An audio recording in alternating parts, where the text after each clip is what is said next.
Бауырды тазартуға арналған пайдалы кеңестер. Көбірек су ішіңіз. Суға лимон қосыңыз.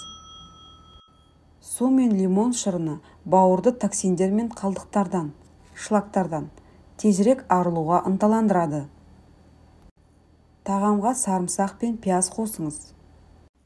Сарымсақ пен пияздың құрамында ағзадағы шөгінділерден майды ыдырататын, сонымен қатар бактериялар мен саңырауқұлақтарды ағзадан шығаруға көмектесетін заттар бар.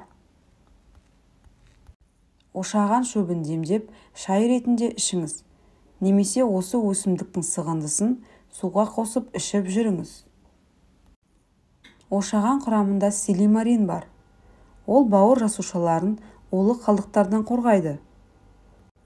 Сонымен қатар глютатионның, яғни бауырдан токсиндердің шығарылуын қамтамасыз ететін антиоксидант жойылуына жол бермейді.